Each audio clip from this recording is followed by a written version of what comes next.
Hello friends, welcome to my YouTube channel. दोस्तों, कैसे हैं आप सभी। आशा करते हैं दोस्तों आप सभी अच्छे होंगे। आज हम लोग दोस्तों पढ़ने वाले हैं बायोलॉजी क्लास 10th और ये सब्जेक्टिव होंगे। तो चलिए दोस्तों, आज का टॉपिक हमारा होगा वनस्पति यानी पौधे अपना भोजन कैसे बनाते हैं और ये किस तरह से तोड़ते हैं अपना भोजन स्टार्च के रूप में। तो इसी क्वेश्चन के बारे में हम लोग दोस्तों क्या करने वाले हैं, आज इस पर बात करने वाले हैं। तो चलिए दोस्तों, वीडियो को स्टार्ट करते हैं। वीडियो को स्टार्ट करने से पहले आपसे एक छोटा सा रिक्वेस्ट है दोस्तों, अगर आप चैनल पर नए होंगे तो चैनल को सब्सक्राइब कर लीजिएगा। लेटेस्ट वीडियो देखने के लिए दोस्तों ऑल पर क्लिक कर लीजिएगा। ये बायोलॉजी का जो क्लास है दोस्तों बहुत ज़्यादा इम्पोर्टेंट होने वाला है, तो ये क्लास 10th के लिए बहुत ज़्यादा आवश्यक भी है। तो चलिए आज हम लोग समझ लेते हैं अच्छे से कि हम लोग को पढ़ना क्या है। तो देखिए दोस्तों, हमारी जो दोस्तों पौधे होते हैं कुछ इस प्रकार से होते हैं। पौधों में 3 प्रकार की रूट होती है, ठीक है। यानी जो जड़ होती है वो दोस्तों 3 प्रकार की होती है। पहला को क्या कहते हैं, प्राथमिक जड़। यानी जो ये मेन जड़ होता है इसे हम लोग क्या कहते हैं, इस वाले जड़ को, इस वाले जड़ को, ये जो मेन जड़ है ना इसको क्या कहते हैं दोस्तों, प्राथमिक जड़ कहते हैं। तो हम लोग लिख सकते हैं ये प्राथमिक जड़ है।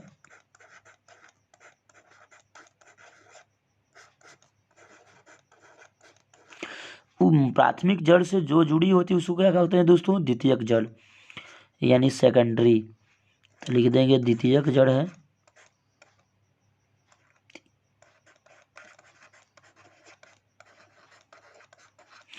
और द्वितीयक जड़ से जो जुड़ी होती है दोस्तों, जैसे यहाँ पर ऐसे जुड़ी रहेगी तो उसको हम लोग क्या कहेंगे, तृतीयक जड़।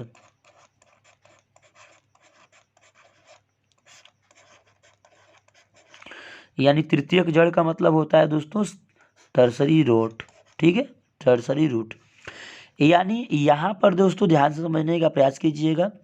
पौधों में यहाँ पर जो है त्वचा है, और ये त्वचा जो दोस्तों होते हैं इस क्या करते हैं, इसका मुख्य उद्देश्य होता है ना, जल का वहन करना। यानी ये जल का वहन करता है। जल का वहन दोस्तों कौन करता है आपको पता होगा। तो जल का वहन जल जाइलम करता है।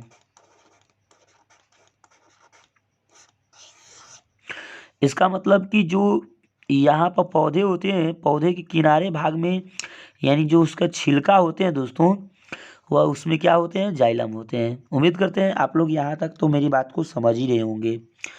अब यहाँ पर देखिए दोस्तों, ये टहनियाँ है। ये टहनियाँ जो होती है कई सारे शाखाओं में खंडित हो गई है।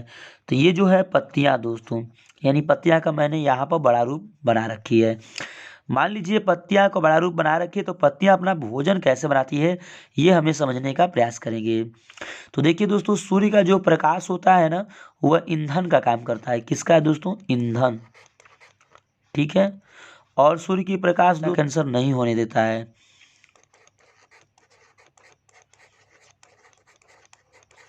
त्वचा कैंसर को खत्म कर देता है। अच्छा दोस्तों, अगर आपसे कोई पूछे कि सूर्य के प्रकाश में कौन सा विटामिन होता है, तो विटामिन डी होता है, विटामिन डी, ठीक है।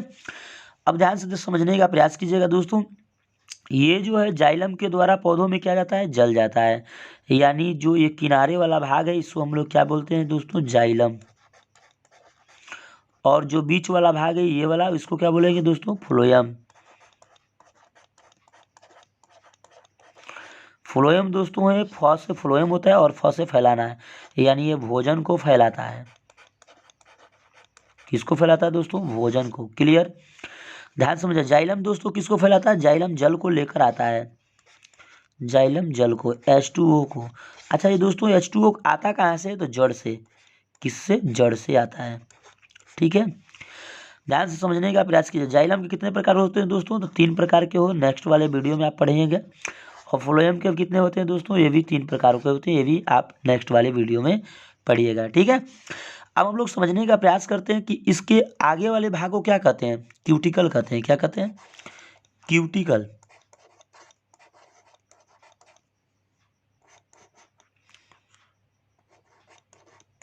क्यूटिकल जो होता है दोस्तों ना, ये पत्तियों के सबसे अग्रभाग होता है। इसे क्या कहते हैं, अग्रभाग।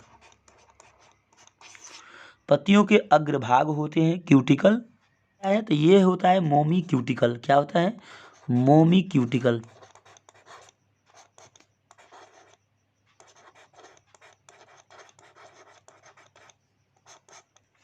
मोमी क्यूटिकल जो होता है दोस्तों बहुत ज़्यादा इम्पोर्टेंट होते हैं, क्योंकि ये जो होते हैं ना नुकीलादार होते हैं। क्या होते हैं दोस्तों? नुकीलीदार।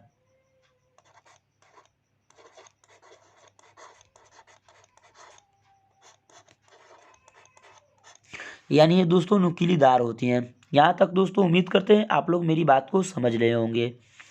दोस्तों देखिए, सूर्य के प्रकाश से दोस्तों पत्तियों को क्या मिलता है? ईंधन मिलता है। अब यहाँ पर देखिए दोस्तों, पत्तियों के है ना पिछले वाले भाग में अगर आप ध्यान से देखिएगा तो पत्तियों के पिछले भाग में क्या दोस्तों होते हैं? तो रंध्र होते हैं। क्या होते हैं? रंध्र। पत्तियों के पिछले वाले भाग में अगर आप ध्यान से देखिएगा तो रंध्र होते हैं। अच्छा, रंध्र जो होता है दोस्तों वो क्या करता है? तो वो करता है दोस्तों O2 गैस का निष्कासन।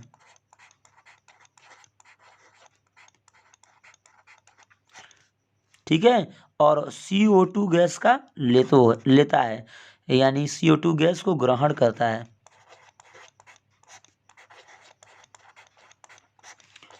क्लियर दोस्तों? यानी CO2 गैस को लेता है और O2 गैस को छोड़ता है। तो देखिए दोस्तों, जाइलम के द्वारा क्या गया? पौधों में जल गया। और ध्यान से समझिएगा, रंध्र के द्वारा दोस्तों क्या जाता है? रंध्र के द्वारा CO2 गैस का, है ना। अच्छा, इसमें होती क्या है दोस्तों? इसमें द्वार कोशिकाएं होती हैं। इसमें क्या होती है? द्वार कोशिकाएं। समझने का प्रयास कीजिएगा। द्वार कोशिकाएं, जिसे हम लोग रक्षी कोशिका भी बोलते हैं। कोशिका, ठीक है।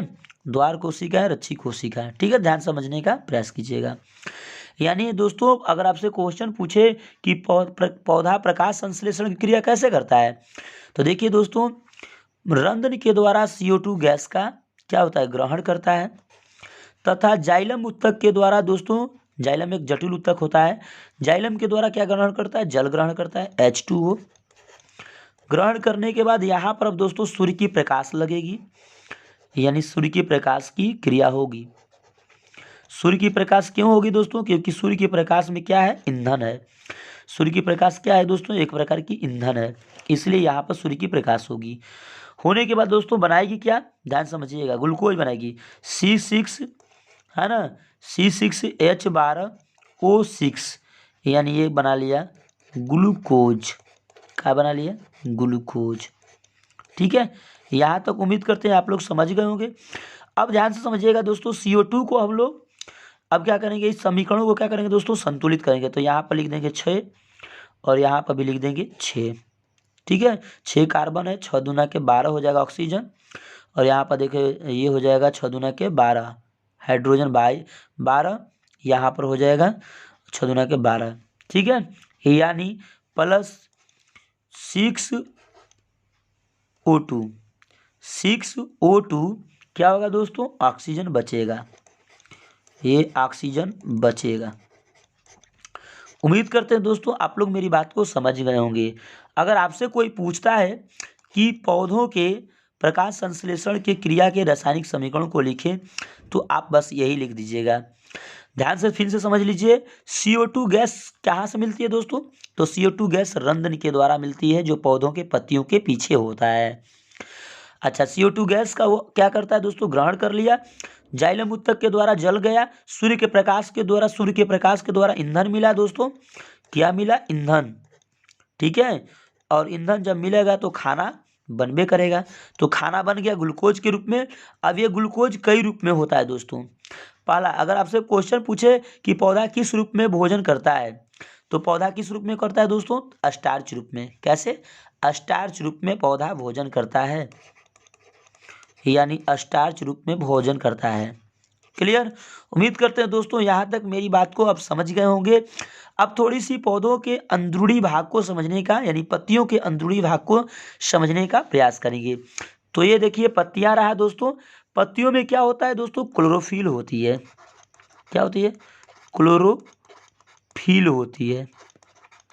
ठीक है, क्लोरोफिल। अच्छा, क्लोरोफिल में दोस्तों क्या होता है? तो क्लोरोफिल में मैग्नीशियम धातु होते हैं। क्या होता है दोस्तों? मैग्नीशियम धातु। इसीलिए अगर हम लोग पालक या पत्तियां वाला कोई भी चीज़ों का इस्तेमाल करते हैं तो दोस्तों हमें क्या मिलता है? आयरन मिलता है। क्या मिलता है? आयरन। यानी इसमें Mg होते हैं, मैग्नीशियम होते हैं। यहाँ तक उम्मीद करते हैं दोस्तों आप लोग मेरी बात को समझ गए होंगे और क्लियर भी होंगे। अब ध्यान से समझिएगा दोस्तों। प्रत्येक खंभ कोशिका यानी इसमें क्या होते हैं? खंभ कोशिका होती है। खंभ कोशिका। प्रत्येक खंभ कोशिका जो होती है दोस्तों लगभग एक परागकण में लगभग 300 होती है। अगर आपसे दोस्तों क्वेश्चन पूछ ले कि बताइए पत्तियों में हरित लवकों की व्यास कितनी होती है, तो हरित लवकों की व्यास होती है 4 माइक्रो पिको से 6 माइक्रो पिको। ये हरित लवक का क्या होता है दोस्तों? डायमीटर होता है, व्यास होता है। उम्मीद करते हैं दोस्तों यहाँ तक मेरी बात को आप समझ रहे होंगे और अच्छे से अचीव भी कर रहे होंगे। अब दोस्तों हम समझने का प्रयास करेंगे कि क्लोरोफिल कितने प्रकार के होते हैं। तो क्लोरोफिल मुख्यतः कितने प्रकार के होते हैं? ध्यान से समझिएगा। क्लोरोफिल मुख्यतः दोस्तों 4 प्रकार के होते हैं। पहला तो दोस्तों पहला होता है पर्णहरित ए। तो लिखिएगा पर्णहरित ए, है ना।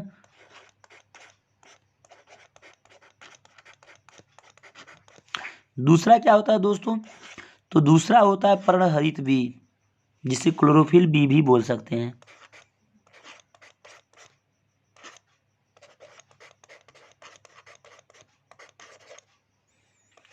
तीसरा क्या होता है दोस्तों? ध्यान समझिएगा। तीसरा होता है कैरोटीन।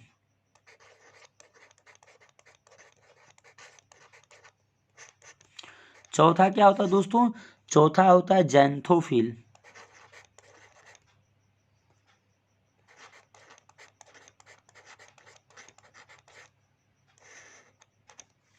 ठीक है, अब यहाँ तक तो क्लियर होंगे। उम्मीद करते हैं यहाँ तक आप लोग क्लियर होंगे।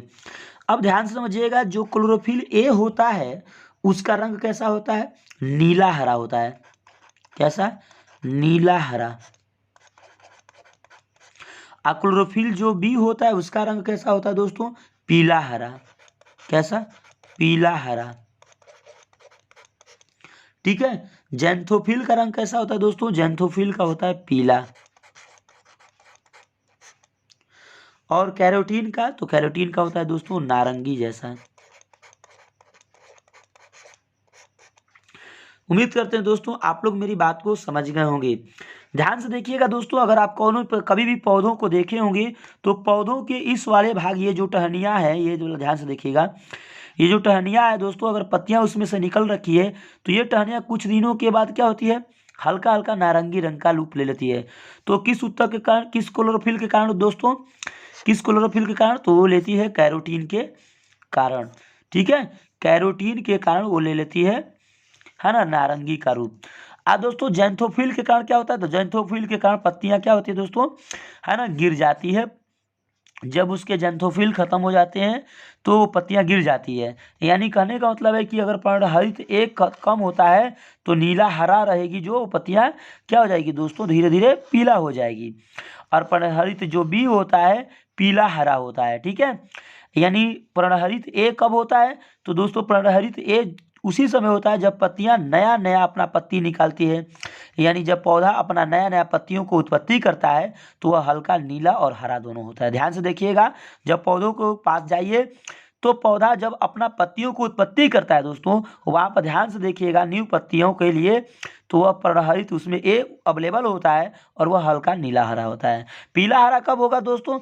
जब हल्का पत्तियां क्या हो जाए, हल्का पत्तियां थोड़ी सी पत्तियां जो दोस्तों ज़्यादा दिन की हो जाती है तो हल्का पीला हो जाती है। यानी उसका रंग अपना कलर बदलते रहते हैं।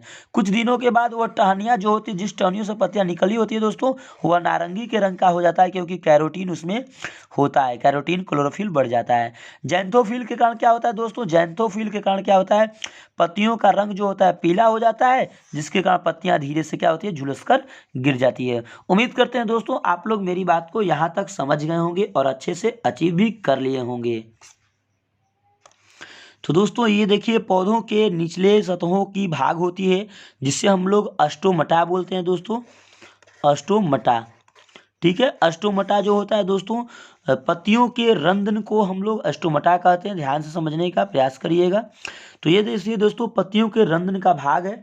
तो देखिए दोस्तों, रंध्र जो छिद्र होते हैं वो बीच में होते हैं। कहाँ पर होते हैं? बीच में। यानी अगर आपसे कोई पूछे कि रंध्र जो होते हैं वो कहाँ होते हैं, रंध्र जो छिद्र होते हैं वो कहाँ होते हैं दोस्तों? तो बीच में होते हैं। क्लियर। अब दोस्तों, आड़ी आड़ी सतहों पर क्या होती है दोस्तों? द्वार कोशिका होती है, यानी द्वार कोशिका। आड़ी आड़ी सतहों पर द्वार कोशिका होती है।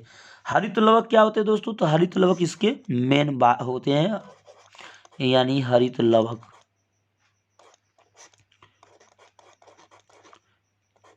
क्लियर होगा। यानी उम्मीद करते हैं दोस्तों आप लोग यहाँ तक मेरी बात को समझ गए होंगे, अच्छे से अचीव भी कर रहे होंगे।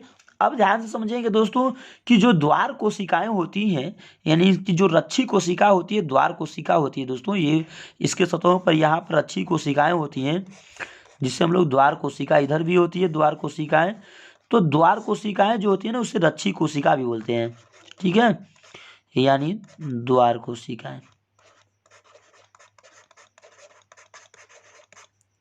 क्लियर। अब दोस्तों अगर क्वेश्चन आपसे पूछ ले कि दिन के समय में प्रकाश संश्लेषण के द्वारा द्वार कोशिकाओं में क्या होता है, तो द्वार कोशिकाओं में दोस्तों स्टार्च जमा हो जाता है। क्या हो जाता है? स्टार्च जमा। दिन के समय में क्या जमा हो जाता है? प्रकाश संश्लेषण के द्वारा कारण, है ना, स्टार्च जमा हो जाता है। क्या जमा होता है दोस्तों? स्टार्च जमा हो जाता है, जिसके उसका छिद्र क्या होता है? दिन के समय रंध्र का भरा रहता है।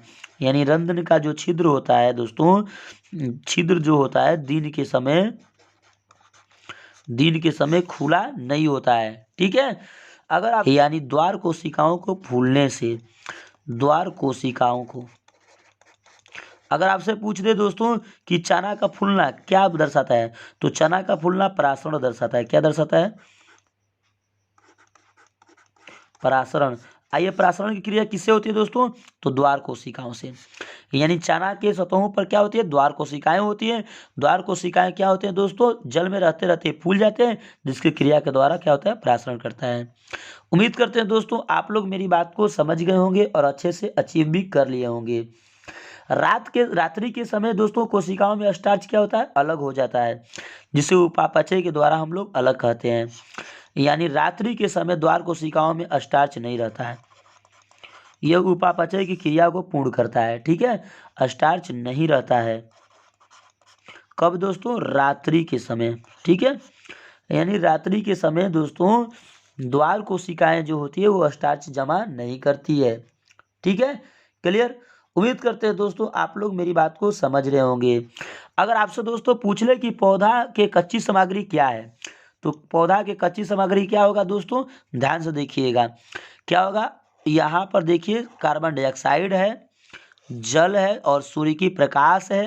कार्बन डाइऑक्साइड, जल, सूर्य की प्रकाश, है ना, इत्यादि आप कच्ची सामग्री कह सकते हैं। ठीक है, उम्मीद करते हैं दोस्तों आप लोग मेरी बात को समझ गए होंगे, अच्छे से अचीव भी कर लिए होंगे। मेरा वीडियो दोस्तों अच्छा लगता है, अगर सब्जेक्टिव आपको इस तरह से अच्छा लगता है तो एक बार कमेंट में सेक्शन में एस बोल दीजिएगा। मिलते हैं दोस्तों नेक्स्ट वीडियो में एक नई वीडियो के साथ। जय हिंद दोस्तों।